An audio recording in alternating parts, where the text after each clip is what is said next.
네, 반갑습니다.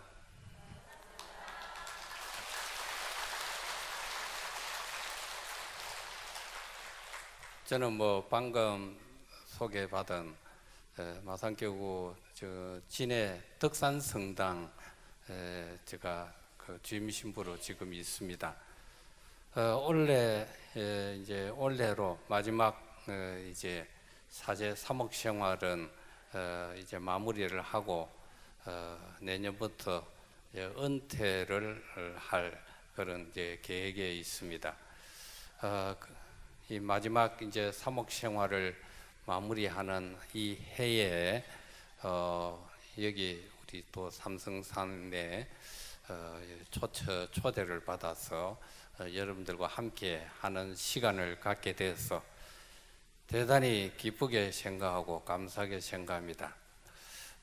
제가 2년 전인가요? 봄에 여기 와서 한번 했고 그 전에도 한번 제가 아마 여기 세 번째 오는 것 같습니다. 그래서 좀 뜸하게 있다가 오늘 이래 와서 이래 보니까 뭔가 좀 새로운 맛도 들고 분위기도 그때보다 농익은 그런 어떤 분위기가 돼서 제가 조금 마음의 부담이 좀 이래 가는 것 같습니다. 여러분들이 제가 어떤 이야기를 하더라도 믿음을 갖고 여러분들이 받아들이게 되면은 아마 그 안에 풍성한 열매가 있으리라 생각됩니다.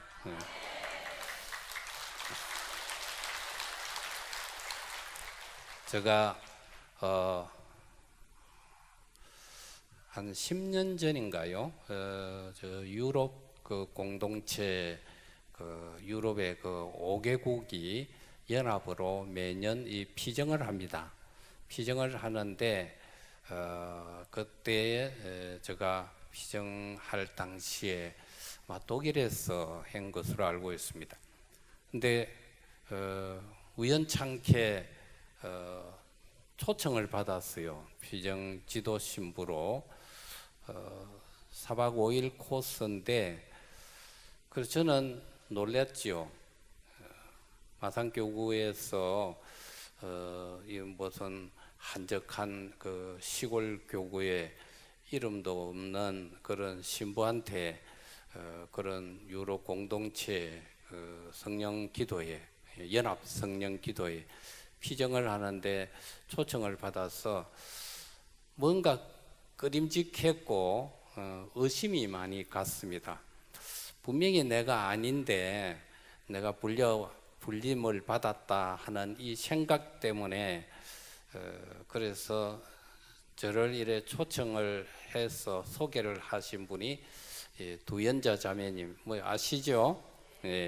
두연자 자매님이 그렇게 해서 아닌 것 같다고 맞다고 그래 해서 아마 그분하고 둘이 이제 가게 됐는데 비행기가 딱 인천공항에서 이륙할 때 그때 실토를 했습니다. 시모님 사실대로 말씀드리겠습니다. 그 뭐냐 이러니까 사실 서울교구의 어느 시모님이 초청을 받았대요. 초청을 받았는데 한 달 정도 남겨놓고 펑크를 낸 거예요. 급한 사정에 의해 가지고 갈 수 없게 되었다. 죄송하다 하면서 다른 시모님을 좀 섭외했으면 좋겠다. 이렇게 연락이 왔대요. 그러니까 한 달밖에 남지 않았는데 피정 시작 시간은 근데 갑작스럽게 한 달 안에 지도 신부를 구하려니까 이제 자신들도 놀랬겠죠. 그래서 두연자 자매님한테 물어본 겁니다. 혹시 피정 지도 신부를 한 사람 펑크가 났는데 소개를 하나 해달라 했는데 두연자 자매님이 저를 소개한 거예요. 그래서 사실 시모님은 대타로 가시게 된다. 기분이 굉장히 나쁘잖아요. 그래서 비행기에서 뛰어내릴 수도 없고, 딱 그렇게 옴짝달싹 못하게 만드는 거예요. 비행기가 딱 이륙할 당시에 그때 이제 틀어놓는 거예요. 그래서 어쨌든 할 수 없다 하고 이제 가서 제가 이제 깨를 좀 부려야 되겠다 해서 처음부터 제가 아주 좀 공갈을 쳤습니다. 피정 시작하면서. 그래서 여러분들은 오늘 피정지도 신부가 어떤 신부가 와서 했으면 좋겠다, 어떤 신부가 했으면 좋겠다, 아마 여러분들은 그렇게 기대를 했었는데, 제가 대타로 여기 오게 돼서 아마 들리는 소문에 의하면은 마산교구가 어디에 있나도 물어봤답니다. 그 봉사자들 중에서 마산교구가 어디에 있느냐 물어. 굉장히 좀 모욕적인 이야기죠. 다 털어놓는 거예요. 그게 이제 뽀록이 나니까 그 가면은. 그래서 또 내를 이제 정준교 신부가 간다 이래 하니까, 아니 그게 또 그 신부는 이름도 성도 모르는 신부가 와서 우리는 이 피정을 통해서 1년 동안을 먹고 살아야 되는데, 영혼의 양식으로 먹고 살아야 되는데, 아니 이름도 성도 없는 신부가 와서 깽판을 놓고 가면 우리는 어떻게 하라는 것이냐. 이제 아마 그 봉사자들 임원들 안에서도 그런 이야기들이 많이 회자가 되었답니다. 그래서 초청할 것이냐 안 할 것이냐 상당히 논란 끝에 결코 이제 제가 가기로 됐는데, 그 이야기를 들으니까 이거는 순하게 이야기해서는 말빨이 안 먹혀 들어가겠다. 그래서 공갈을 좀 치어야 되겠다. 그런 이야기했어요. 그래서 제가 그런 이야기를 했죠. 옹진 신부님은 저하고 동창입니다. 그래서 저는 옹진 신부를 욕을 많이 합니다. 그래서 제가 또 옹진 신부를 또 팔았죠. 근데 사실 옹진 신부보다 훨씬 뛰어난 신부다. 그런데 여러분들은 옹진 신부님이 오시면은 여러분들이 엄청난 은혜를 받는다고 여러분들이 생각한다는 거지. 그렇게 믿는다는 겁니다. 그러니까 그분의 어떤 형체만 탁 나타나게 되면은 사람들이 그냥 놀라기도 하고 또 나름대로의 어떤 그 은혜를 받는다는 거죠. 그런데 내가 만약에 나타났을 때 여러분들은 눈도 깜짝 안 한다는 것이죠. 이름도 성도 없는 니가 저 신부한테 무슨 말 들어가지고 무슨 은혜를 내가 받을 것이냐. 벌써 마음이 거절을 한다는 것이죠. 그러니까 옹진 신부님은 저분의 소리는 하느님의 말씀이다. 저분의 소리를 귀담아 들으면 내 안에 어떤 변화가 일어날 것이다. 믿는 것입니다. 믿으니까 믿는 대로 되는 거예요. 근데 여러분들은 내가 나타났으니까 마산교구가 어디 있는지도 모르고 거기에 있는 신부라 하는데, 이름도 성도 모르는 신부가 와서 이야기해서 무슨 기이한 일이 일어날 것이냐. 거기에 무슨 우리가 1년을 먹고 살아갈 수 있는 영혼의 양식을 얻을 것이냐. 그래서 안 온다 하는 사람들도 있었는데 안 온다 해가지고 억지로 간 거예요. 한 가보기는 가보자. 중간에 나오더라도. 그래서 저는 그랬습니다. 여러분들이 1년 동안 이 피정을 통해서 여러분들이 영혼의 양식을 얻어서 풍요롭게 기쁘게 1년을 살아갈 수 있으려면 나를 믿어라 해서. 응? 옹진 신부를 믿듯이 나를 믿어라 이게. 응? 왜 똑같은 사람인데 한 사람은 믿고 한 사람은 안 믿느냐 하는 것이지. 그 자체가 잘못됐다는 것이요. 다른 밑에 거지가 올라와서 여기서 이야기를 해도 저분을 통해서 하나님은 무엇을 이야기할 것이다 하는 것을 만약에 여러분들이 믿는다면 다리 밑에 거지가 와서 무슨 소리를 하더라도 동해물가를 거꾸로 불러도 여러분들은 큰 은혜를 누리게 되는 것이죠. 여기에 이야기하는 사람이 중요한 것이 아닙니다. 나라는 도구를 통해서 하나님이 역사하시는 것이 중요한 것이지 능력이 있어서 여러분들이 변화되는 것은 아닙니다. 이 세상에 어떤 인간도, 이 세상에 어떤 신부도 자기 자신이 하나님을 능가하는 능력이 있어서 여러분들을 변화시키는 것은 아니다는 것이죠. 그것은 여러분들이 어떻게 믿고 함께 하느냐. 그래도 이름도 모르는, 들어보지도 못한 이름이지만 그래도 하나님은 역사하지 않겠는가? 하나님은 그래서 저분을 이 자리에 불러오신 것이 아니겠는가? 이렇게 여러분들이 생각하고 저분을 통해서 나는 뭔가 변화의 어떤 삶이 만들어질 것이다. 하나님의 은총에 풍요로운 은총을 내려주실 것이다. 이렇게 믿고 들으면 여러분들이 믿은 이상의 놀라움이 드러난다는 것이죠. 네? 여러분들 믿습니까? 네, 그러면은 시작을 한번 해보도록 하겠습니다. 오늘 여러분들과 함께 시간을 갖고자 하는 것 제목은 기적은 우리가 표징이라고도 말을 합니다. 그러나 여러분들이 그래도 듣고 싶은 단어가 표징이라는 말보다 기적이라는 말을 여러분들은 듣고 싶어 하거든. 어쩔 수 없어. 특히 이곳에 오신 분들은 표징 하면 너무 약해.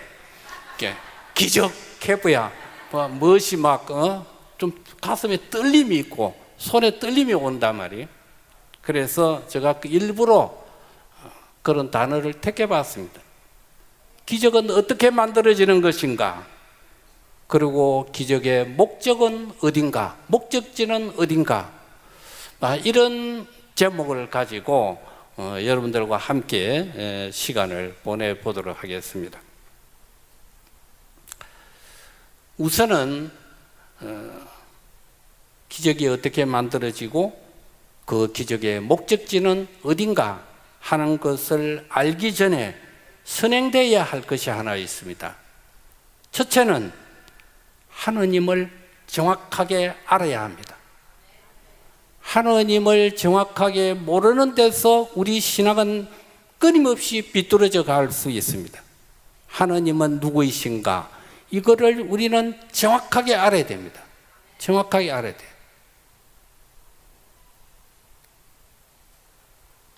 그리고 하느님을 정확하게 알면은 하느님의 진정한 뜻이 무엇인가 하는 것을 깨닫게 되고 그 하느님의 그 뜻에 내 믿음이 합쳐지면은 거기에서 기적이 일어나는 거예요.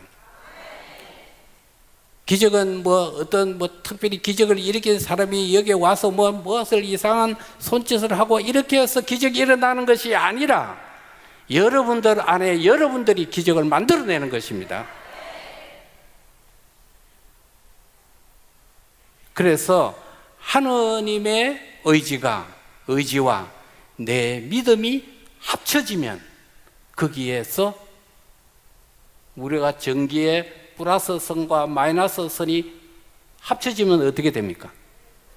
불이 튀기죠. 불이 튀깁니다.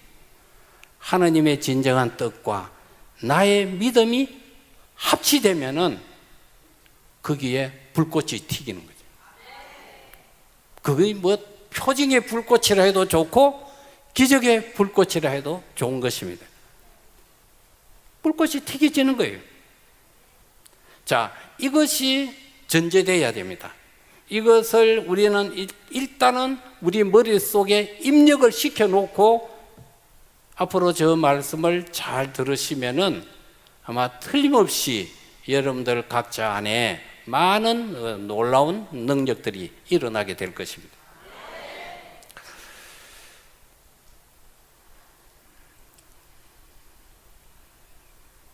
재작년인가요? 제가 기억이 잘 안 나는데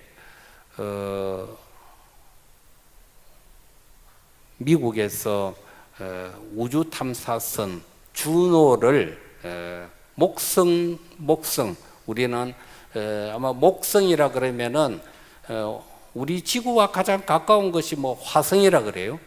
화성 다음에 있는 것이 목성입니다. 그런데 그 목성에 가기 위해서 위성을 탐사선을 띄웠어요. 미국에서 탐사선을 띄워가지고 목성 궤도에 진입을 하는데 성공했다 하는 것이 신문에 발표되었습니다. 미 항공우주국 나사가 그렇게 발표를 했습니다.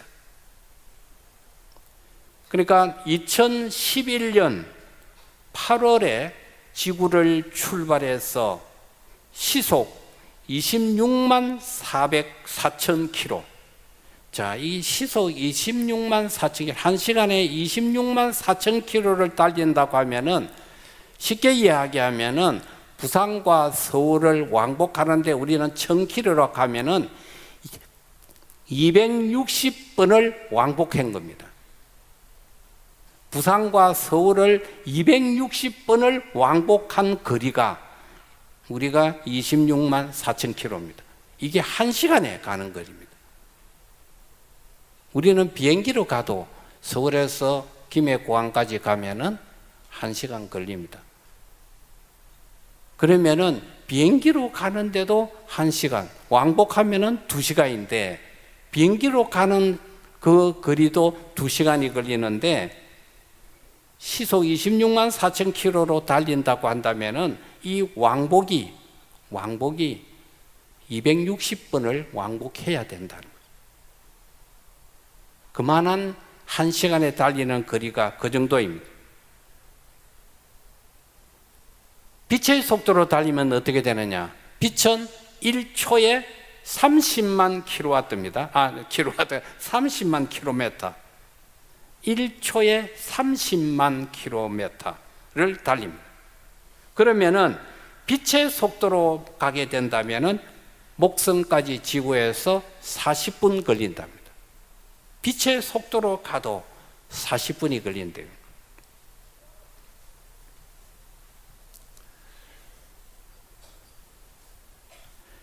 지구와 목성과의 거리가 28억 킬로미터랍니다. 28억 킬로미터. 우리가 이것을 보면은 지구에서 가장 그래도 가깝다고 생각하는 그 목성까지의 거리가 28억 킬로미터라면 이 우주는 얼마나 광활한가 하는 것을 알 수 있습니다. 저는 뭐 이것을 이런 소식지를 전해주고자 하는 것이 아니라 우주가 얼마나 광활한가 하는 것을 이야기하고자 하는 것입니다.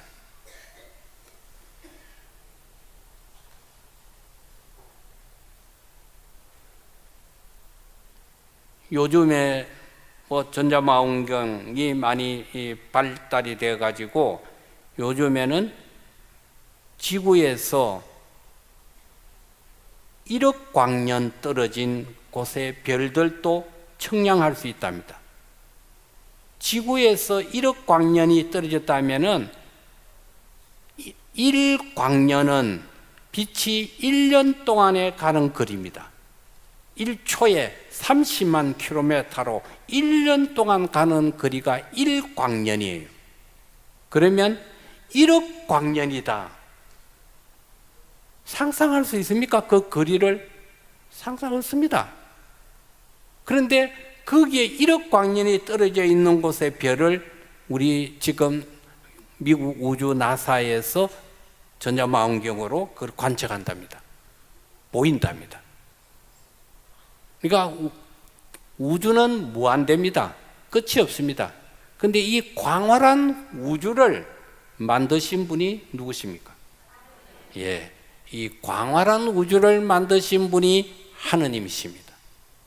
자, 하느님이 이 광활한 우주를 만들었다고 한다면은 그분의 스케일은 얼마나 광활하겠어요. 더 좁혀서 말씀드리면은 그분의 마음은 얼마나 광활하겠느냐는 거예요. 좀 더 압축시키면은 그분의 사랑은 얼마나 광활하겠느냐는 것입니다. 이 광활한 우주를, 끝없는 우주를 하느님이 만드셨다면 그 우주를 만드신 하느님의 마음이나 사랑은 그것보다 더 광활하다는 것이죠. 우리는 하느님을 너무 그렇게 이래 인간처럼 비좁은 사람으로 생각하는 경우가 참 많습니다.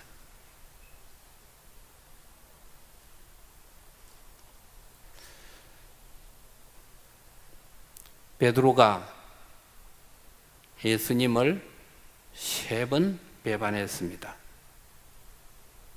예수님이 베드로한테 그랬습니다. 너는 오늘 새벽닭이 울기 전에 나를 3번 배반할 것이다. 나를 모른다고 할 것이다. 3번. 베드로는 펄쩍 뛰었죠. 절대 그런 일은 일어나지 않을 것입니다. 절대 일어나지 않습니다. 절대는 뭐 절에 담뱃대라 그래요.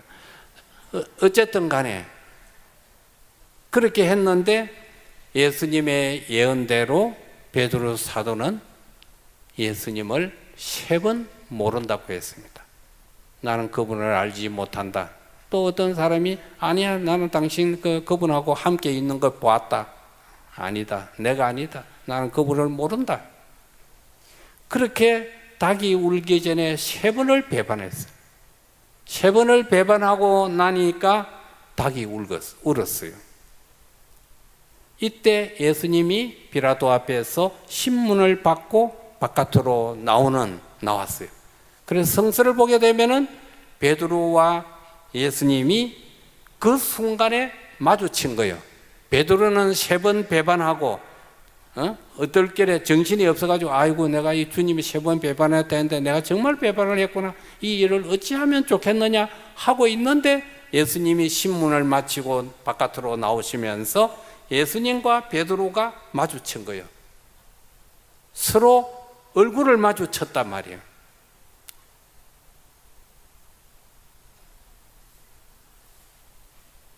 예수님은 베드로를 보고 뭐라 했겠습니까? 성서는 나오지 않습니다. 성서는 나오지 않는데 어느 저명한 어떤 작가가 그런 이야기를 했어요. 뭐라고 했겠어요? 3번 딱 배반하고 있는 베드로가 덜덜 떨고 있는데 예수님이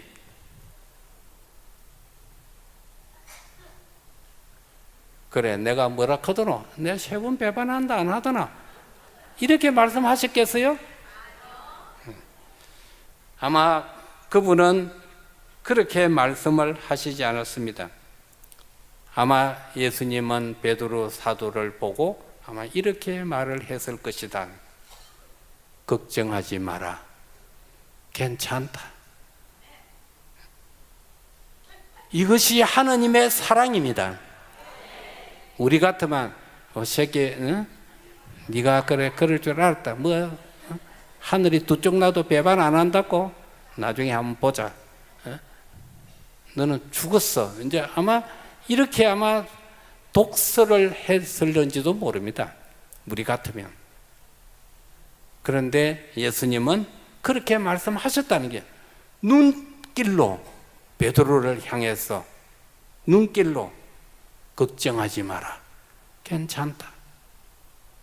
만약에 여러분들이 3번씩이나 배반을 한 어떤 친구가 있다면 어떻게 했습니까? 하늘이 두 쪽 나도 나는 너를 배반하지 않는다. 나는 너를 사랑한다. 목에 칼이 들어오도 너를 사랑한다. 그렇게 해놔놓고 나중에 3번씩이나 나를 배신을 했다는 소리가 들리면은 뭐라 했어요? 만났으면은. 근데 하느님과 인간의 다른 점이 거기 있습니다. 베드로는 바로 그 소리를 듣고 그 소리를 예수님의 눈길에서 전해지는 그 소리를 읽고 눈으로 말하는 예수님의 소리를 읽은 것이죠. 걱정하지 마라, 괜찮다. 이 소리를 듣고 베드로는 밖으로 나가서 통곡의 눈물을 흘렸다 그러잖아요. 얼마나 울었는지 모르지만 눈물을 너무 많이 흘려가지고 패있대요. 살이 파일 정도로 울었다는 것이죠. 왜? 내가 스승을 배반했다는 자기 자신의 그 어떤 죄책감에서가 아니라 하나님의 끊임없는 그 용서에 해결을 한 거죠, 베드로가.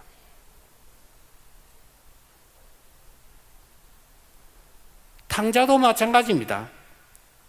우리는 하나님의 사랑을 탕자를 통해서 아버지의 자부적인 사랑을 우리가 봅니다.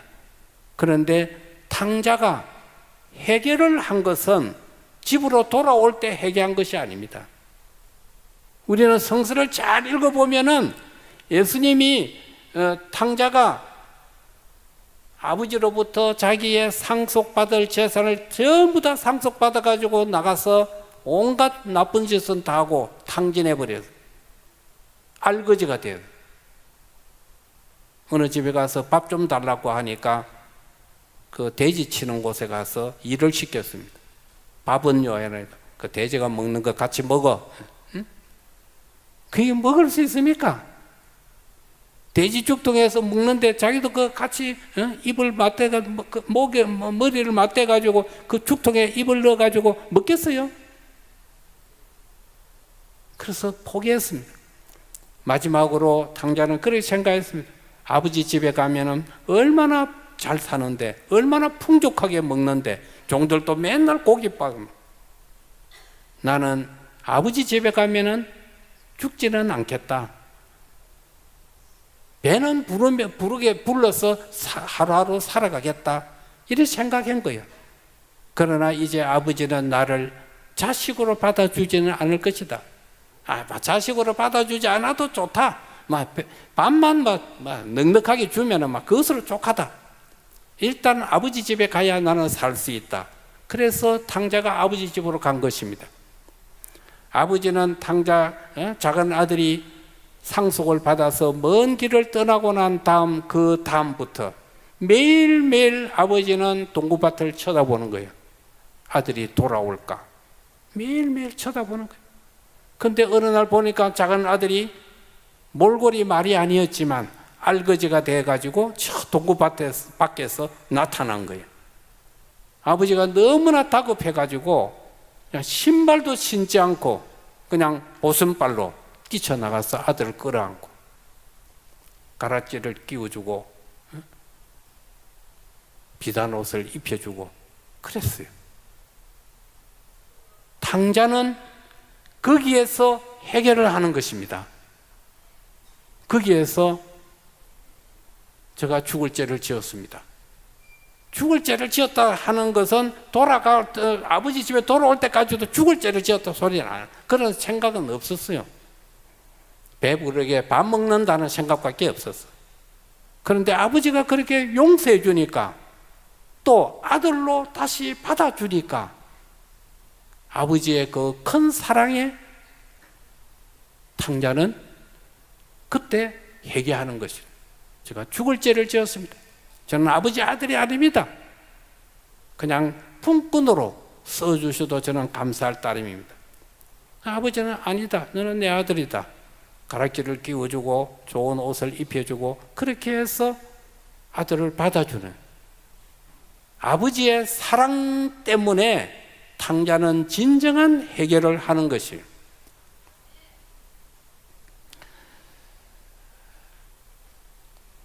중학교 2학년 여학생이 3일 동안 집에를 돌아오지 않았습니다. 집에를 들어오지 않으니 부모님들은 얼마나 걱정했겠어요. 파출소에 가출 신고도 하고 출가 신고가 아니고 가출 신고를. 말을 거꾸로 하면 가출이 출가가 되고 출가가 가출이 되지만 출가와 가출은 하늘과 땅 차이입니다. 그 의미가 출가는 어떤 목적을 가지고 집을 나가는 겁니다. 목적을 가지고 집을 나가는 것이고 목적이 이루어지면 집으로 돌아옵니다. 귀가합니다. 이게 출가의 원래 의미입니다. 그래서 불가에 우리 스님들이 출가를 했다 그러죠. 출가. 그것은 뭔가 어떤 깨달음을 얻기 위해서, 해탈을 하기 위해서 집을 나서는 겁니다. 목적이 있습니다. 그런데 출가는 그렇지만 가출은 목적 없이 집을 나가는 겁니다. 그러고 돌아온다는 기약도 없습니다. 그래서 3일 동안을 가출을 해서 출가를 한 것이 아니고, 그래갖고 3일 후에 돌아왔습니다. 엄마는 매일 눈물로서 딸이 어디 있는지 죽었는지 살았는지 눈물로서 보냈는데, 딸이 탁 나타나니까 눈물이 온데간데 없이 화가 막 나는 거예요. 그래갖고 막 온갖 쌍욕을 다 하면서 왜 집에 왔느냐고, 나가라고, 너 같은 건 내 딸이 아니다 하면서 막 나가라 하면서 막 과음을 지르고 그랬대. 돌아오니까 이제 기쁘니까 본심이 드러나는 거지. 참았던 그 감정이 이제 막 솟구치는 거예요. 그 소리를 듣고 있던 딸이 하는 소리가 됐거든요. 그러고 나서는 자기 방으로 들어갔대. 됐거든요. 왜 딸이 됐거든요 이 소리를 왜 했을까? 부모가 사랑으로 받아주지 않았기 때문에. 탕자가 돌아왔는데 아버지가 작은 아들로 받아들였잖아요. 그것도 눈물로써 가락지까지 끼워주면서 좋은 옷을 입혀주면서. 만약에 부모가 중2의 여학생한테 그렇게 사랑으로 다가섰다면 네가 얼마나 고생했느냐, 야 그러면 뭐 돈이 없으면 전화도 하지, 그러면 내가 돈을 붙여줄 것인데 왜 그렇게 했느냐, 이제 막 그런 어떤 아버지의 사랑, 어머니의 사랑을 그냥 막 묻어나게 이야기를 했다면은 딸은 됐거든요 이 소리 절대 하지 않을 겁니다. 부모로부터의 사랑을 느낀다면은, 사랑을 체험하게 된다면은 절대 그렇게 말이 나오지 않는다는 거죠. 그래서 사랑이라는 것은 모든 것을 굴복시키는 강한 힘이 있습니다. 하느님은 그걸 너무 잘 아시는 거예요. 너무 잘 아시는 거예요. 예수님을 배반한 유다스가 왜 죽음의 길을 갔습니까?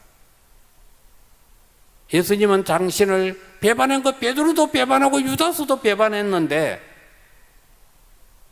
베드로는 3번 배반해도 땡전 한 번 주머니 손에 들고 지지는 못했지만 유다스는 그래도 은 30전을 받았잖아요. 그 차이지. 그러나 예수님을 배반한 것은 마찬가지입니다. 그런데 왜 하나는 목을 매 자살하고 하나는 다시 제자로서 받아들여졌는가?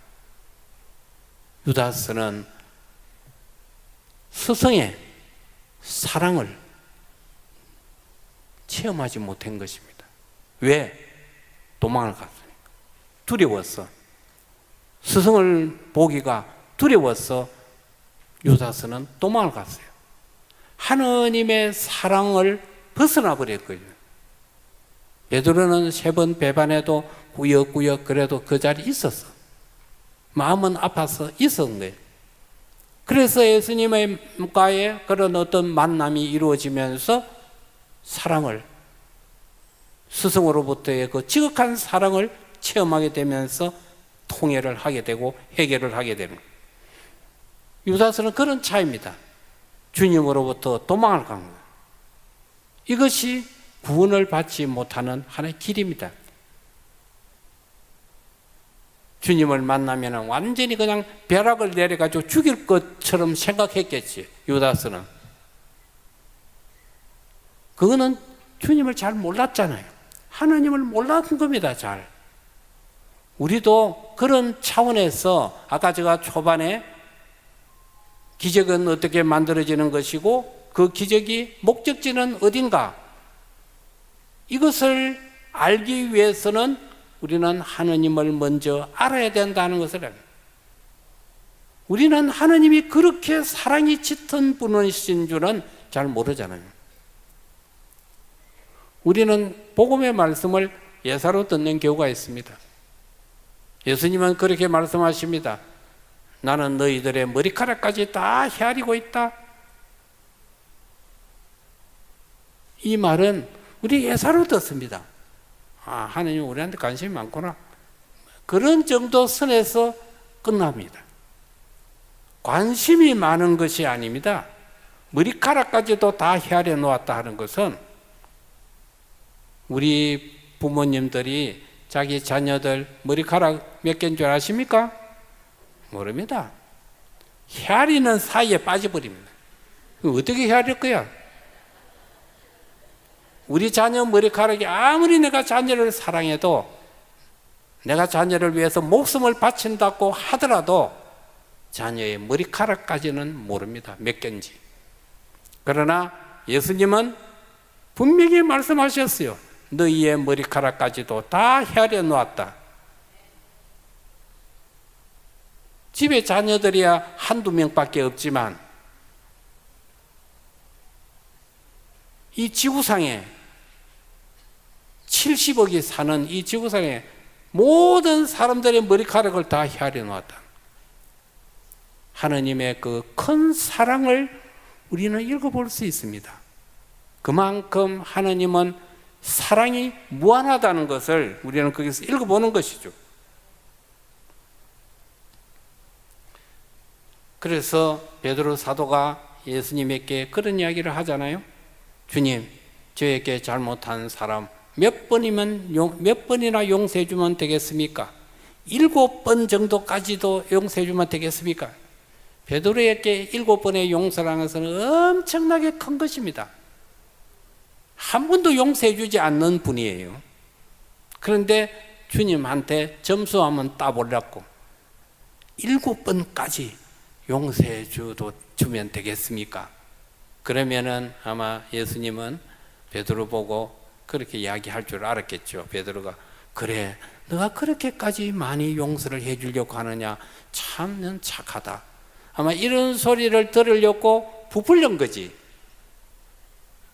칭찬 한번 들어보려고 7번까지 뭐 이래 하니까 예수님이 뭐라고 말씀하셨어요?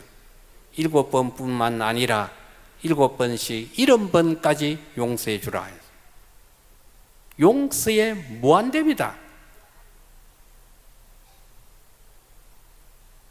7번에 70번까지 뭐 해가지고 어떤 사람 또 77이 49, 490번만 용서해 주면 되는가? 전자계산기 두드리면 안 됩니다. 491번부터는 용서 안 해줘도 된다는 뜻이 아닙니다. 용서는 한계가 없다는 것입니다. 끝이 없다. 용서를 비는 사람은 끊임없이 용서해 주라는 거예요. 그게 100번이든 1000번이든. 우리 한국 사람들은 3번, 3번까지 참는다. 그 다음부터는 못 참는다. 그건 우린 신앙인의 모습이 아닙니다. 여러분들이 3번이 아니라 4번을, 예를 들어서 4번을 용서해 주고 5번을 용서해 주면은 여러분들 안에 변화가 일어납니다. 변화가 일어납니다. 안 일어나면 저한테 오십시오. 일어납니다. 우리는 그렇게 못합니다.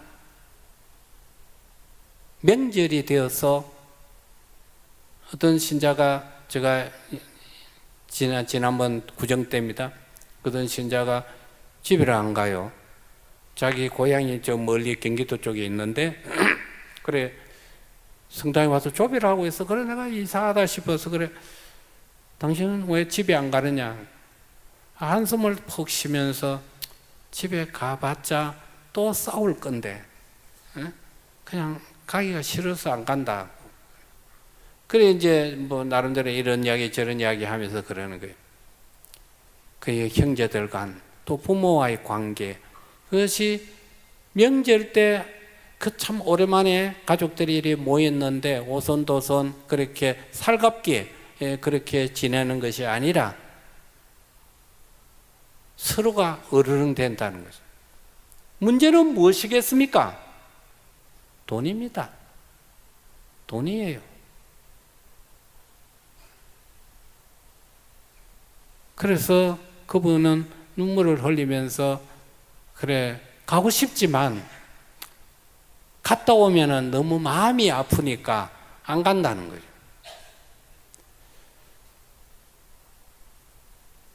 용서라는 것이 그렇게 쉽지 않습니다. 이론적으로 보면은 쉽지만 쉽지 않습니다.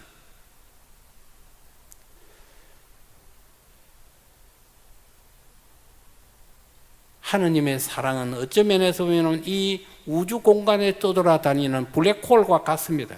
블랙홀은 모든 것을 삼켜버립니다. 빛도 삼킨다 그랬어요. 블랙홀은 빛이 지나가다가 블랙홀에 걸리게 되면은 빛도 소멸돼 본답니다. 그만큼 이 우주 공간에 그 블랙홀들이 많이 있습니다. 물론 그것이 이제 정확한 그 과정이 또 어디에 어떻게 그 있는지 하는 이런 부분들은 아직도 과학자들의 연구 과정에 있습니다만은도 하느님의 사랑은 어쩌면은 블랙홀이라고 볼 수 있습니다. 하느님의 사랑 블랙홀. 거기에는 어떤 것도 들어가면 소멸돼 버립니다. 없어져 버립니다. 여러분들도 아마 그렇게 생각하실지 모릅니다. 나는 너무 큰 죄를 지었어. 내가 하나님 앞에 나설 수가 없다. 하나님은 이런 제 나를 용서해 주지 않을 것이다. 이 일을 어찌하면 좋을까? 아마 여러분들은 나름대로 아마 그런 걱정을, 쓸데없는 걱정을 하시는 분이 많이 있을 겁니다. 하나님은 큰 것일수록 용서를 더 잘하십니다. 큰 것일수록 여러분들이 하나님이 내 죄를 용서해 주실까? 어쩌면 다른 사람들은 다 은총을 받고 표정이 일어나고 놀라운 일들이 일어난다고 눈물을 흘리고 막 야단법석을 떠는데 나는 왜 덤덤할까? 이렇게 생각하시는 분들도 있을 겁니다. 그래서 그러면 내가 너무 많은 죄를 지었기 때문에 하나님이 그렇게 하시는갑다. 이 일을 어떻게 하면 좋을꼬? 그냥 자기가 하나님이 됐다가 용서를 해줬다가 안 해줬다가 자기가 다 하는 거예요. 자기가 다 해버리. 그런데 하나님은 제가 죄를 지었다는 그 사실 때문에 나에게 축복을 주지 않는 것은 아닙니다.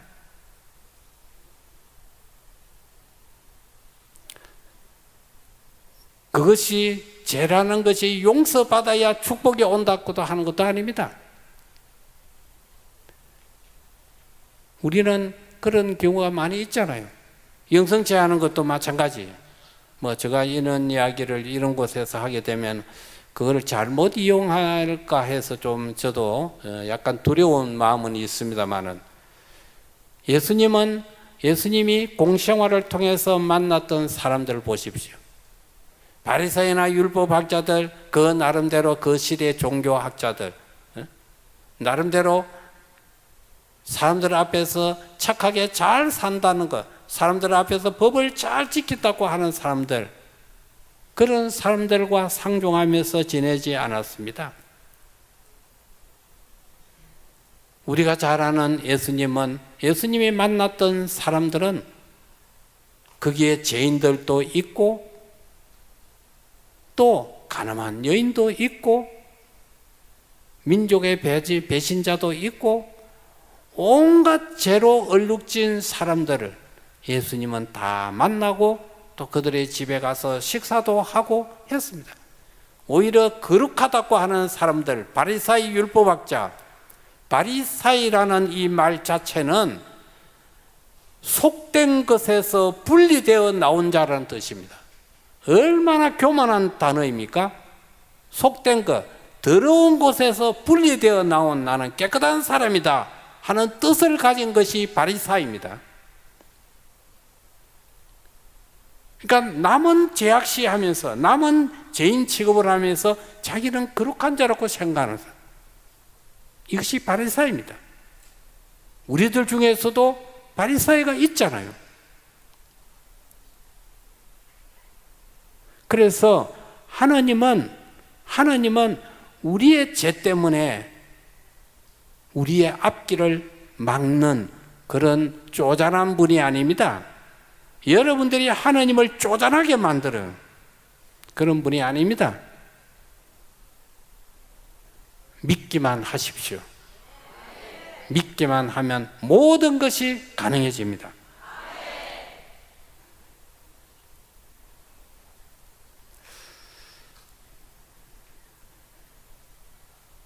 지난번에 인천교구 교구장님이 작년에 돌아가셨어요. 근데 그분이 우리 소신학교 동창입니다.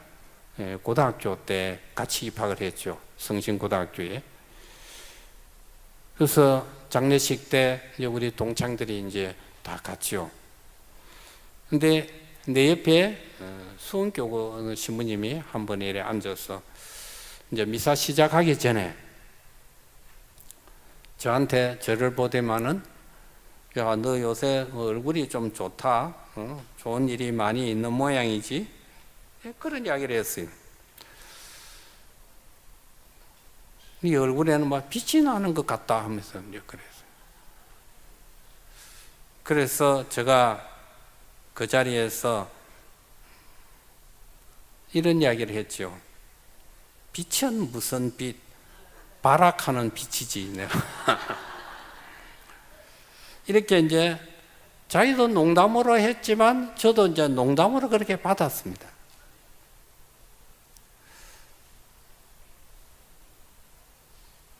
그래서 아마 새벽, 그리고 장례미사를 마치고 한 며칠 있다가 한 새벽 5시 정도 됐나요? 카톡에 무엇이 왔어요. 문자가. 그래서 자다가 일어나서 봤습니다. 근데 그 카톡이 그 수원교구에 있는 신부님, 왜 얼굴 좋다 빛이 난다 하는 그 신부한테서 온 거예요. 카톡이. 그걸 또 펼쳐보니까 이런 말이 적혀 있어요. 울지 마라. 외로우니까 사람이다. 울지 마라. 외로우니까 사람이다. 산다는 것은 외로움을 견디는 일이다. 아마 이것은 정호성 시인이 자기 시에 적혀 있는 시집에 있는 하나의 글인 것으로 알고 있습니다. 근데 느닷없이 그 시인의 글을 인용해 가지고 저한테 울지 마라. 외로우니까 사람이다. 산다는 것은 외로움을 견디는 일이다. 이런 카톡을 보냈어요. 그래서 나는 생각할 때, 아니, 이 친구가 왜 이 카톡을 이렇게 보냈는가 생각을 했습니다. 그런데 제가 빛은 무슨 빛, 발아가는 빛이지, 이렇게 농담을 했는데 이 친구는 진담을 알아들은 것 같아요. 그래서 나한테 위로해 준다고, 외로워 발광하는 것으로 아마 알아들은 것 같아요. 내가 외로워가지고 막 발광하는 것으로 그렇게 알아들은 것 같아요. 그러니까 그런 문자를 보내는 거죠. 울지 마라. 외로우니까 사람이다. 하면서 그래서 참 제가 그거를 새벽에 자다가 일어나서 읽고 제가 웃었습니다. 혼자서. 네, 그런 뜻으로 이야기한 것이 아닌데 이 친구는 그걸 진담을 알아듣고 나를 아마 위로해 준다고 그런 문자를 보냈는갑다 하면서 혼자 피식 웃은 적이 있습니다.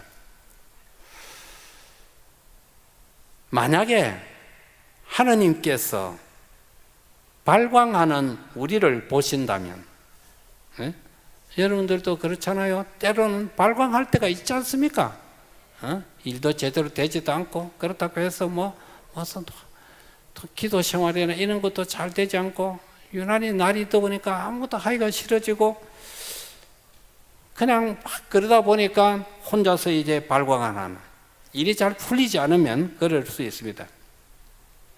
그런 발광하는 우리 막 밥그릇을 집어 던지고 막 상을 띄었고 입던 옷도 막 그냥 막 거꾸로 벗어가지고 집어 던져버리고 만약에 이제 이런 것을 만약에 보신다면 하나님이 뭐라고 하실까? 하나님께서 위기나 궁지에 몰려 전전긍긍하는 우리를 보신다면 뭐라고 하실까? 아마 여러분들도 한번 생각해 보시면 좋겠습니다. 제가 생각할 때 아마 그런 우리에게 이렇게 말씀하지 않을까 생각됩니다. 힘들지? 괜찮아. 다 지나가는 것들이야. 용기를 내라. 우리가 가야 할 길은 멀어. 여기가 우리의 정착지가 아니야. 일어서라. 용기를 내라. 아마 하느님은 그렇게 따뜻하게 우리에게 말씀하시지 않을까 생각이 듭니다. 우리가 만약에 하느님이 이런 소리로 나를 위로해 준다고 생각했다면은 여러분들은 발광이 아니라 눈물을 쏟아낼 겁니다. 만약에 하느님이 그렇다면은 눈물을 쏟아낼 거라고. 그런데 우리의 하느님이 여러분들은 한 번씩 그렇게 생각해 봐야 됩니다. 내가 이 발광할 때 하느님은 뭐라고 말씀하실까를 한번 생각해 보십시오. 그래서 제가 하느님을 알아야 된다 해도 제대로 알아야 된다. 그래서 만약에 저 같은 이런 생각으로 하느님이 나한테 이렇게 위로해 주실 것이다고 한다면은 아마 그 순간에 눈물을 쏟을 겁니다. 만약에 그렇다면은 그 눈물은 하느님을 만난 순간입니다. 만난 순간이에요.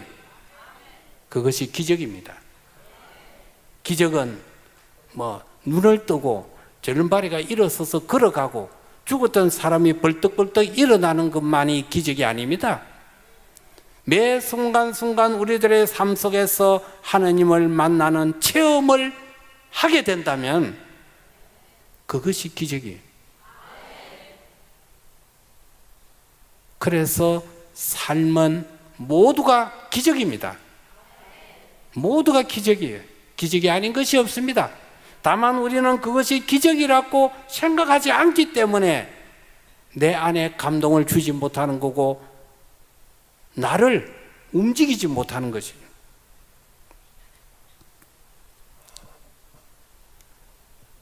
타볼산에서 예수님은 당신의 모습을 하나님의 모습으로 변모되어서 제자들에게 드러내 보였습니다. 지난주 복음이죠. 베드로 사도는 하나님의 이 변모의 모습, 하나님의 모습으로 변화되어 있는 그 광경을 보고 베드로 사도는 이렇게 이야기했습니다. 주님, 여기에 천막을 지어 하나는 모세께, 하나는 엘리야께, 하나는 주님께 지어 드리겠습니다. 이 말은 이제 우리는 세상 속으로 들어가지 말고 그냥 이렇게 천년 만년 살고 지고 베드로가 예수님께 제안을 하는 것입니다. 이제 내려가지 맙시다. 예고마 천막을 짓고 삽시다.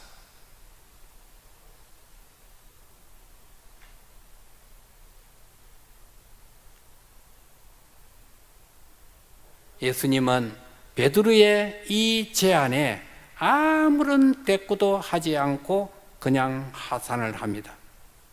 왜 그렇게 했습니까? 예수님의 변모는 베드로 사도가 제안하는 그 소리를 듣기 위해서 변모를 일으킨 것이 아닙니다. 앞으로 제자들이 걸어가야 할 길은 너무나 험난하기 때문에 당신의 십자가의 죽음 못지않는 제자들의 삶이 눈앞에 보이기 때문에 혹시 저들이 용기를 잃고 너무 힘들어서 제자의 직분을 버리고 떠나지 않을까. 그래서 뭔가 그들의 마음을 다잡을 수 있는 것을 보였어.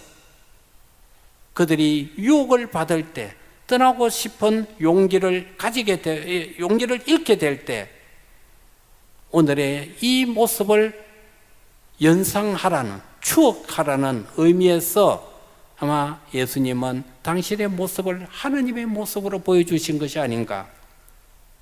그것을 통해서 언제나 용기를 갖고 인내하고 언젠가는 우리도 그분의 그런 모습 속에서 함께 살아갈 수 있을 것이라는 그런 희망의 끈을 놓지 말라는 의미에서 그렇게 거룩한 변모의 모습을 보여준 것이 아니냐 하는 겁니다. 예수님도 십자가의 죽음에서 유혹을 받습니다. 제자들도 마찬가지일 겁니다. 그래서 예수님은 그들도 죽음에 직면했을 때, 나 때문에, 복음 때문에 죽음에 직면했을 때 그 유혹을 잘 이겨낼 수 있도록 오늘의 이 타볼산에서의 변모를, 하느님의 존재의 모습을 기억하면서 그것을 극복하라는 용기를 준 것이 바로 예수님의 거룩한 변모가 아닌가, 이렇게 우리는 생각할 수 있습니다.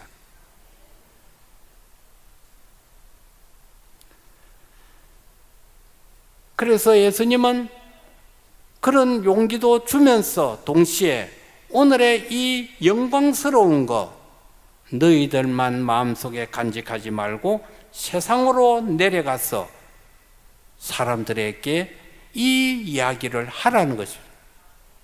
그분은 인간으로 이 세상에 오셨지만 하느님이다.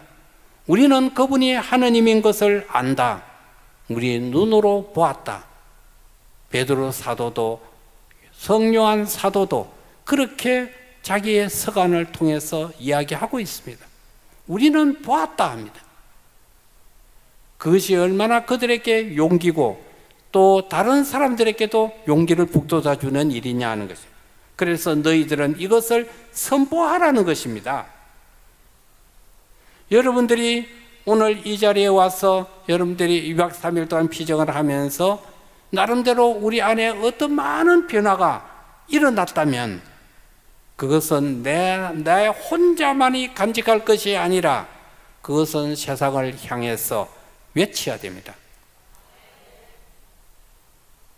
그래야만이 여러분들을 통해서 세상 사람들은 하느님을 보게 됩니다. 여러분들을 통해서 하느님이 존재함을 알게 됩니다. 어쩌면 여러분들도 이곳에 오신 것이 바로 그것 때문에 오신 거예요. 그것 때문에 와야 됩니다. 내가 이번에 여기 와서 좀 은혜를 좀 많이 받고 이제 한 일주일 휴가를 좀 가야 되겠다. 이게 아니고 휴가는 휴가대로 가십시오. 그러나 여러분들이 이곳에서 받은 하나님의 능력들, 표징들, 놀라움들이 있다면은 그것은 세상 사람들에게 전해줘야 됩니다. 그래야 여러분들이 다음에 또 다른 것을 여러분들에게 주시는 겁니다. 내 혼자만 딱 간직해가지고 이건 남 주기 아깝다. 내 혼자만 잘 그걸 해야지. 다음에는 국물도 없습니다. 쏟아내야 또 새로운 것을 받게 됩니다. 그래서 끊임없는 하느님의 능력은 우리를 통해서 순환되어 가는 것이에요.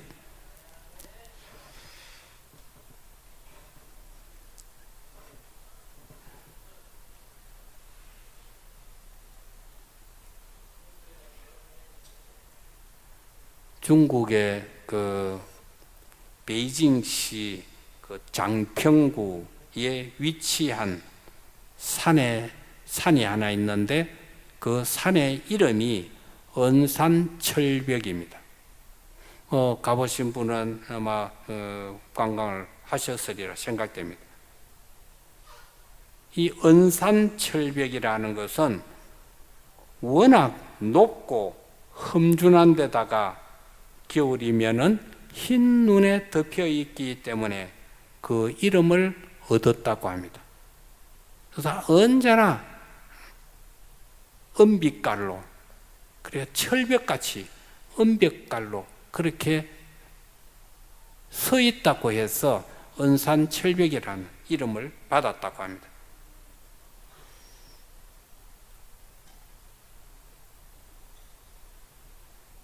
종교마다 이 은산철벽을 바라보는 것이 다릅니다. 유교는 이 은산철벽을 보면서 인간이 삶의 목표가 저렇게 거대하고 큰 도저히 무너지지 않는 그런 은산철벽의 마음을 가져야 된다. 그것이 인간의 목표가 되어야 된다. 유교는 중국의 은산철벽을 삶의 어떤 목표로 정했습니다. 우리가 실현해야 될 어떤 이상으로 삼았어요. 그런데 불교에서는 그 은산철벽을 넘어야 할, 극복해야 될 하나의 산으로 봤습니다. 뛰어넘어야 된다. 저것만 바라보고 그냥 멍하니 앉아 있을 것이 아니라 저것을 뛰어넘어야만이 소위 말하는 성불이 될 수 있고 해탈이 될 수 있다는 거예요. 깨달음을 얻을 수 있다는 거예요. 저 산을 넘지 못하면 깨달음이 없다는 것이에요.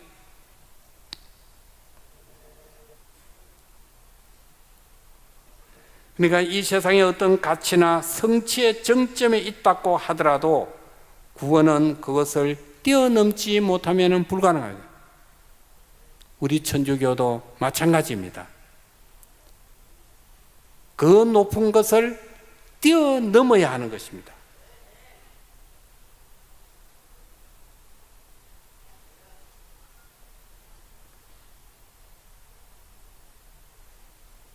그래야만이 우리는 그것을 뛰어넘어야만이 거기에 뛰어넘는 그 순간에 하나님의 나라가 펼쳐지고 우리의 구원이 펼쳐지고 우리 앞에 하나님의 현존을 느끼게 된다는 것입니다. 우리 안에 어떤 면에서 본다면 은산철벽은 우리 자신이라고 볼 수 있습니다. 우리 자신의 그 무너지지 않는, 극복되지 않는 그 튼튼한 그런 마음을 깨부수지 않고서는 우리는 구원을 만나기가 어렵고 하나님을 대면하기가 어렵다는 거죠. 그래서 그것은 어쩌면 우리의 마음이라고, 우리 자신이라고 볼 수 있습니다. 그래서 예수님은 그렇게 하셨잖아요. 너희가 나를 따르려면은 자기 일을 버리고 자기 십자가를 지고 나를 따르라 했습니다. 은산철벽은 그런 의미에 있어서 우리의 선망의 대상이 되는 것이 아니라 그것은 내 자신이고 은산철벽과 같은 내 자신을 깨부수지 않고서는 우리 앞에 구원이 펼쳐지지 않고 우리 앞에 하나님의 현존을 깨달을 수 없게 된다는 겁니다. 그래서 우리 자신을 갈고 닦는 것이 무엇보다 필요합니다. 그냥 우리가 얻으려고 하는 것이 아니라 그것을 통해서 우리 자신이 뭔가를 이루어내야 되는 것입니다. 그것이 가장 중요한 부분이라고 볼 수 있습니다.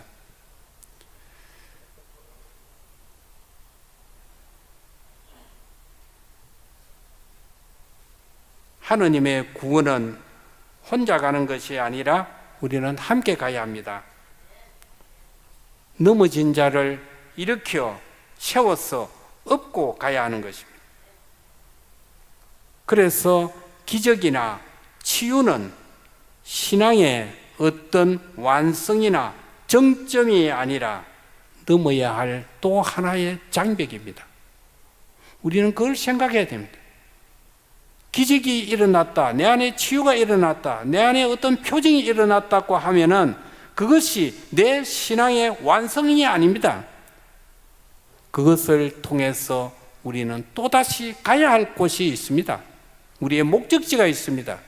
거기에서 우리가 주저앉는다면 우리의 신앙은 완성되지 않습니다.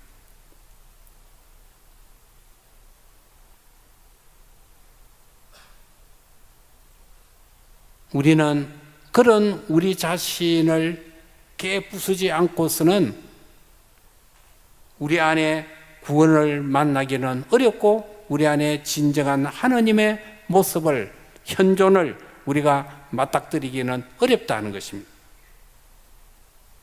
그래서 우리 안에 어떤 표징이나 기적이나 능력이, 하나님의 능력이 드러났다고 해서 내 신앙이 완성된 것은 아니다는 것입니다. 그것을 딛고 우리는 가야 할 곳이 있는 것입니다. 주님, 우리가 여기서 지내면 얼마나 좋겠습니까? 초막을 셋을 지어서 고만 세상에 내려가지 말고 여기서 오손도손 삽시다. 이게 우리 신앙의 목표가 되어서는 안 된다는 것입니다. 예수님은 그래서 말없이 하산하셨습니다. 우리가 가야 할 곳이 있다. 우리가 해야 할 일이 있다는 거죠. 하나님의 능력을 만나고 기적을 만나고 치유를 이뤘다면은 이제 우리는 하산해야 됩니다. 가야 할 곳이 있고 만나야 할 사람들이 있습니다. 그것으로 안주해서는 안 된다 하는 이야기입니다. 그래서 분명한 하나의 사실은 기적이나 치유가 특수한 사람들에게서 받는 것이 아니라 자신의 믿음 안에서 성령의 샘솟는 물을 얻어낼 수 있다는 사실입니다. 누구를 통해서 받는 것도 있겠지만 그러나 모든 것이 기적이나 치유나 어떤 표정은 나한테서가 아니라 누구한테서 와야 된다고 하는 이 인식부터가 우리는 바꿔야 됩니다.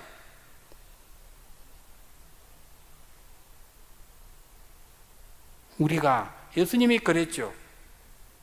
너희가 겨자씨 하나 만한 믿음이 있어도 이 뽕나무들어 명하여 저 바다에 심어져라 하여도 그렇게 된다 했습니다.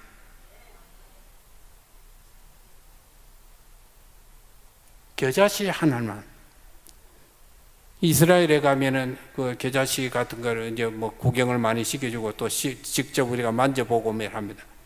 겨자씨는 조그만 바람이 불어도 그 씨앗이 날아가 버립니다.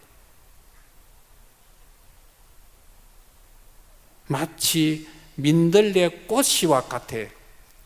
작은 미풍에도 날아가 버려요. 그만큼 작고 가볍다고 눈에 보이지도 않을 정도로 그렇게 작은 씨앗입니다. 우리는 그렇게 생각하는지 모릅니다. 예수님은 좀 말씀을 하셔도 우리 좀 무시하는 것 같다. 설마 겨자씨만한 그런 정도 신앙은 왜 없겠어? 나도 내 나름대로 뭐 봉사도 하고 뭐도 하고 이래 하는데 아니 너무 좀 내한테 하시는 말씀은 아닐 것이다. 여러분들이 혹시 그렇게 생각한다면은 집에 가서 한번 산을 한번 옮겨 보십시오. 되는가? 네? 되는가? 그래서 겨자씨 하나만한 믿음이 있어도 그런 작은 믿음이 있어도 산을 명해서 뽕나무를 명해서 저 바다에 심어져라 해도 그대로 심어진다 했어요.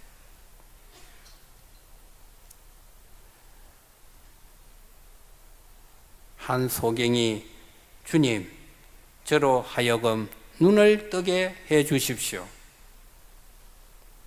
예수님께서 그렇게 이야기합니다. 내가 너의 눈을 떠줄 수 있다고 믿느냐? 예, 주님만이 저의 눈을 뜨게 해줄 수 있다고 믿습니다.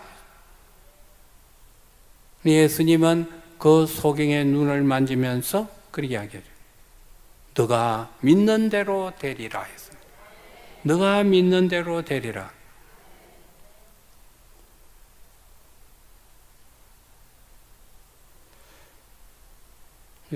아까 들어오기 전에 시무님 만나서 삼성산에 지도한 시무님 만나서 잠깐 응접실에서 이야기를 나눴는데 제가 마산교구에 있으면서 책을 하나 냈는데 책 제목이 믿는 대로 되리라는 책 제목입니다. 그게 치유피정입니다.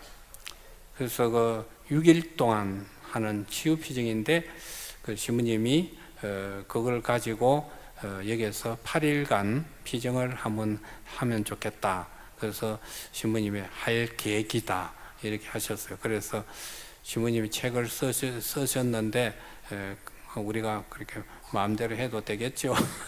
이렇게 말씀하셨어요. 그 아무 관계 없다고 그렇게 하시면 저는 더 좋죠. 그래서 아마 지금 제가 말씀드리는 것들 중에서도 그 책 안에 들어있는 내용들이 많이 있습니다. 그래서 그 책 제목이 믿는 대로 되리라. 이게 우리는 그냥 예수님이 하신 말씀이 아닙니다. 믿는 대로 됩니다. 믿는 대로 돼요. 근데 그 믿는 대로 되리라 하는 그 생각은 쉬운데 실천이 참 안 됩니다. 주님이 알아서 다 해주시겠지. 내가 왜 사는 문제를 걱정하느냐? 그래 이야기를 하지만 돌아서면은 잠 못 이루는 밤이 되고 있는 경우가 많습니다. 잠 못 이루는 밤이 되고 있는 말 많아요.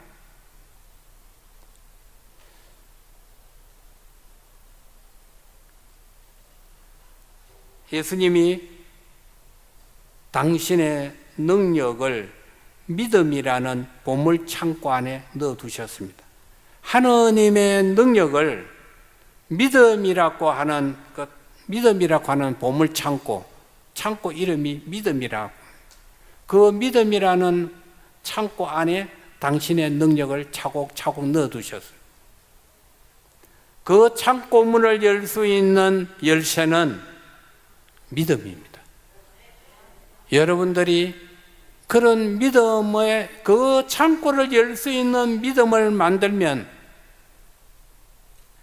여러분들이 하고 싶은 일 다 할 수 있습니다. 근데 그게 중요한 것입니다. 그 믿음이 하나님은 무엇을 하시고자 하는데 우리한테 바라시는 것이 무엇입니까? 하나님은 무언가를 하시고자 하는데 우리한테 바라시는 것이 무엇입니까?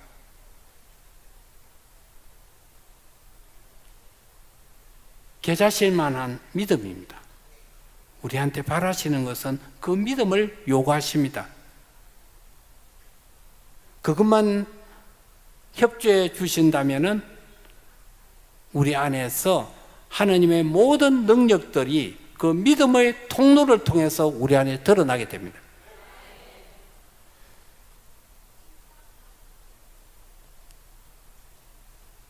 근데 이제 이런 열쇠를 만든다는 것 자체가 우리에게 참 힘들고 어려운 일이지만, 그러나 끊임없이 하나님이 원하시는, 예수님께서 원하시는 그 믿음, 그것을 우리 안에 만들어내도록 해야 됩니다. 그것이 참으로 중요합니다.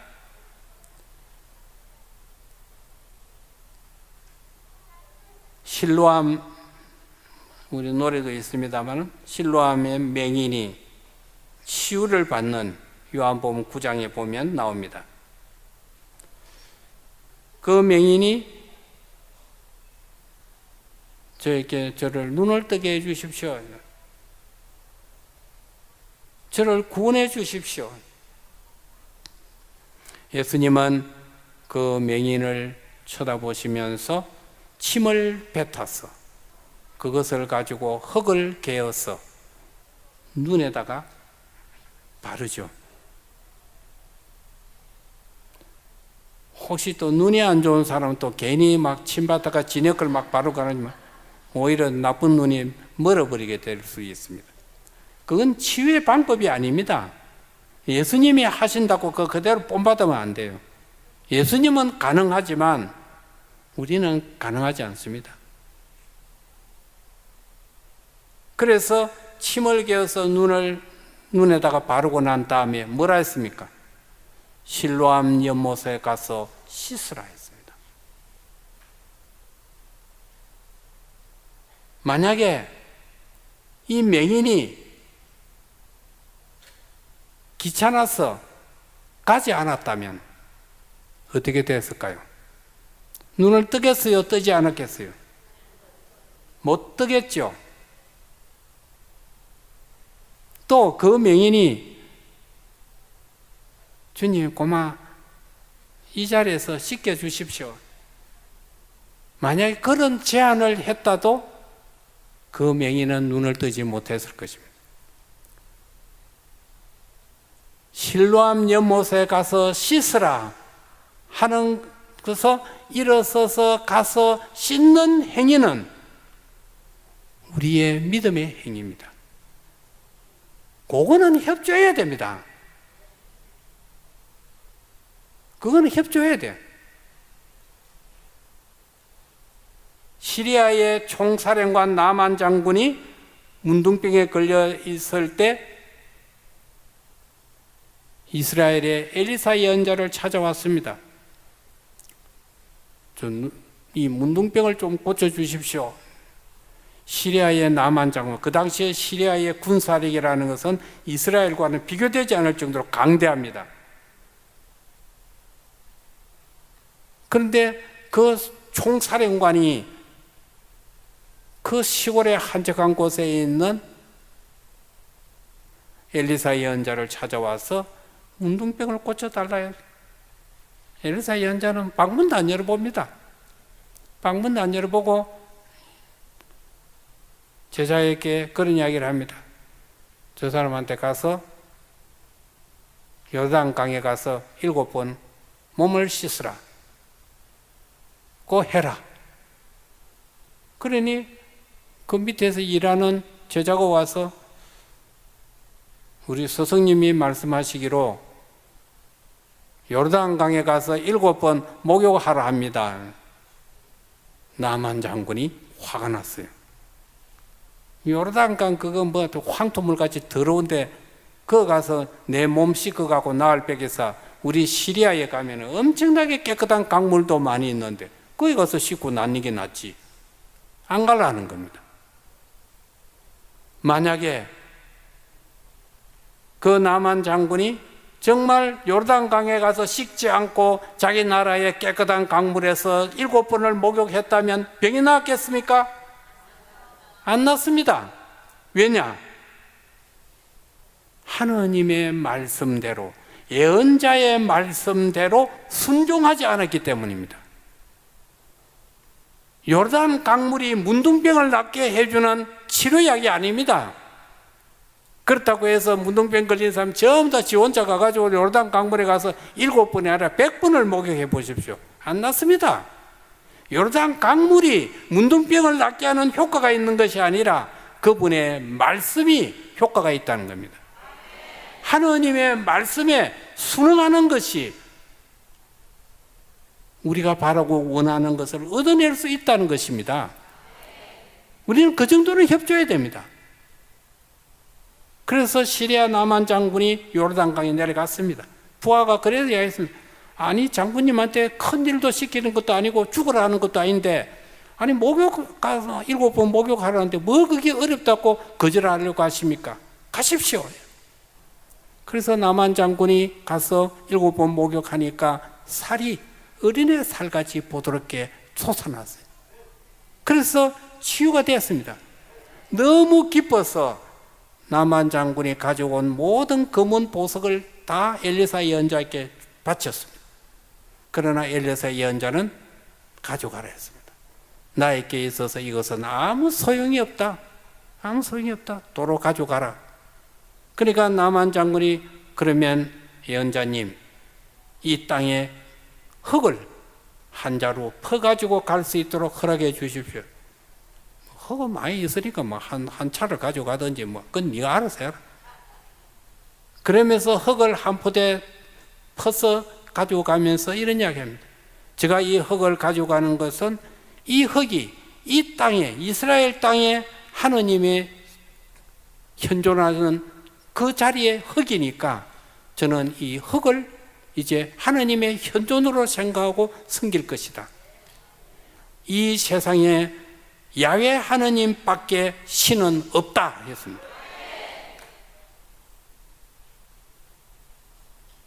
그러니 나만 장군이 어쩌면은 자기가 믿던 모든 신을 버리고 이제 야훼 하느님, 자기를 고쳐준 야훼 하느님을 섬기는 그런 어떤 이변이 일어나게 됐다는 거죠.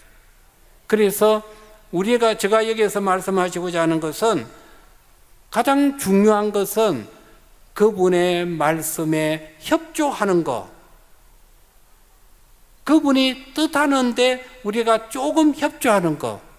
이것이 바로 우리의 믿음을 만드는 것이다. 그래서 하나님의 말씀에 순응하는 삶, 이것이 바로 우리의 작은 신앙을 만들어내는 힘이고, 이 작은 신앙은 하나님의 능력을 드러나게 하는 통로가 될 수 있다. 자, 그러면은 우리에게 있어서는 길은 이제 확실하게 드러나는 것입니다. 이제 우리는 그분에 대해서, 그분의 말씀에 우리는 협조하게 될 때, 아까도 제가 처음에 그런 말씀을 했습니다. 하느님의 의지에 내 믿음이, 작은 믿음이 가미되게 되면은 엄청난 폭발이 일어난다는 것처럼 우리의 작은 믿음, 이 믿음이라는 것은 하느님의 말씀에 순응하는 삶입니다. 내 식대로 살아가는 것이 아니라 하느님 원하시는 대로 뜻대로 살아가는 삶, 그분이 바라시고 원하시는 삶, 그분이 나에게 명하시는 삶을 살아가게 된다면 우리 안에는 하느님의 능력이 끊임없이 용솟음치고 하느님의 능력이 끊임없이 드러난다는 것입니다. 자, 이런 것을 이제 앞으로 우리가 살아가면서 정말 내 작은 믿음을 만드는데 우리가 노력하는 삶이 만들어지게만 된다면 우리 안에 우리가 바라고 원하는 모든 것이 다 얻어낼 수 있다. 기적은 하느님한테서 오는 것이지만 내 믿음은 바로 하나님한테서 오는 많은 그런 능력들이 내 믿음의 통로를 통해서 오게 됩니다. 그렇다면 하나님의 능력을 끌어들이는 것, 하나님의 표징이 수많은 표징들이 내 것으로 만들 수 있는 길은 믿음을 만드는 것입니다. 내 안에 믿음을 만들게 되면은 하나님의 능력이 우리 안에 드러나게 된다. 요것까지만 오늘 제가 말씀드리겠습니다. 어쨌든 오늘 제가 말씀드리는 이것을 잘 생각해서 기적을 찾아서 우리가 길을 떠날 것이 아니라 기적은 내 안에서 얼마든지 생산시킬 수 있는 능력이 있다. 그 능력은 우리의 믿음이다 하는 것을 여러분들이 기억하시면 좋겠습니다. 감사합니다.